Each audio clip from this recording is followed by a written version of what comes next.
Seorang anak penyandang disabilitas berusia 9 tahun tewas setelah diduga alami penganiayaan oleh kekasih ibunya di bawah jembatan Landak, Jalan Sultan Hamid II, Kecamatan Pontianak Timur, Kota Pontianak, pada Selasa, 27 Mei 2025. Saat ini, jasad bocah tersebut sudah berada di Rumah Sakit Bayangkara Anton Soejarwo Pontianak guna diproses lebih lanjut.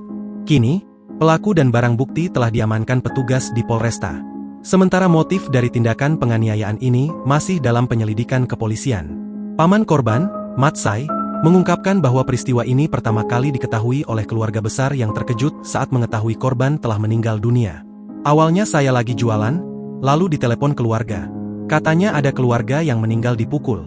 Pas saya ke rumah dan lihat jenazah, saya kaget karena ada memar-memar di tubuhnya, ujar Matsai di RS Bayangkara.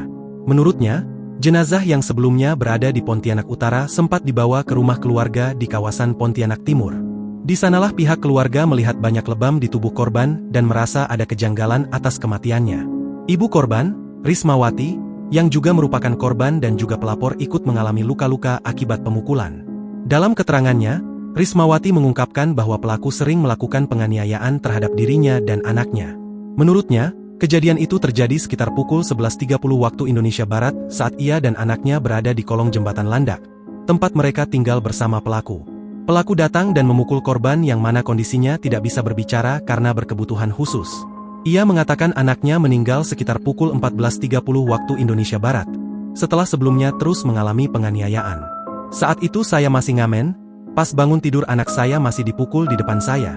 Saya juga ikut kena pukul, ujar Rismawati saat ditemui di Rumah Sakit Bayangkara Anton Soejarwo Pontianak, pada Rabu, 28 Mei 2025. Kasus ini pertama kali dilaporkan oleh kakak pelaku setelah melihat kondisi korban yang sudah tak bernyawa. Saat ini, tersangka beserta barang bukti telah diamankan di Mapolresta Pontianak. Sementara motif dari tindakan kekerasan tersebut masih dalam proses penyelidikan. Download Tribun X sekarang, menghadirkan lokal menjadi Indonesia.